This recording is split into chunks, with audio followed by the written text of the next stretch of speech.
भरड धान्य खरेदी केंद्राचे शिवसेना जिल्हा प्रमुख ॲडव्होकेट राम रघुवंशींच्या हस्ते उद्घाटन। 114 शेतकऱ्यांची नोंदणी। ज्वारी 3371 तर मक्याला 2225 भाव। शासकीय किमान आधारभूत किंमत योजनेअंतर्गत रब्बी भरड धान्य खरेदी केंद्राचे उद्घाटन शिवसेना जिल्हा प्रमुख ॲडव्होकेट राम रघुवंशी यांच्या हस्ते करण्यात आले। 1500 क्विंटल धान्य खरेदीचे उद्दिष्ट असून 114 शेतकऱ्यांनी योजनेसाठी नोंदणी केली आहे।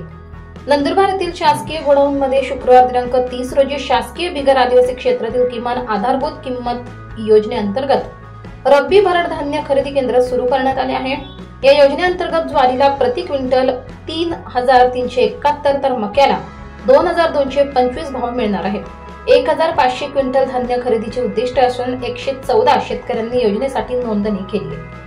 शुक्रवारी खरेदी केंद्राचे उद्घाटन शिवसेना जिल्हा प्रमुख ॲडव्होकेट राम रघुवंशी यांच्या हस्ते उद्घाटन करण्यात आले। प्रास्ताविक शेतकी संघाचे अध्यक्ष बी.के. पाटील यांनी केले। कार्यक्रमाप्रसंगी तहसीलदार मिलिंद कुलते, नायब तहसीलदार प्रांजल पाटील, जिल्हा मार्केटिंग अधिकारी राजेंद्र इंगळे, मार्केटिंग फेडरेशनचे सज्जन पाटील, मार्केट कमिटीचे सभापती संध्या पाटील, शेतकरी संघाचे अध्यक्ष बी.के. पाटील, गोदाम व्यवस्थापक ऋषिकेश तावरे उपस्थित होते। ज्वारी विक्रीसाठी आणताना कोरडी व स्वच्छ FAQ दर्जाची आणावी। ओलावा आर्द्रता 14% पेक्षा कमी पाहिजे। खरेदी केलेल्या मालाची रक्कम शेतकऱ्यांच्या बँक खात्यात ऑनलाईन जमा होणार आहे।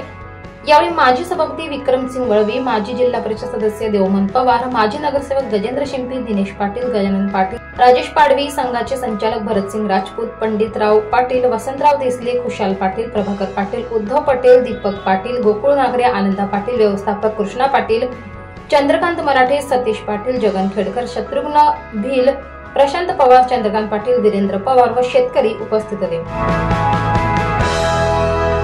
24 लाईव्ह महाराष्ट्र न्यूज साठी योगेश पवार, नंदुरबार।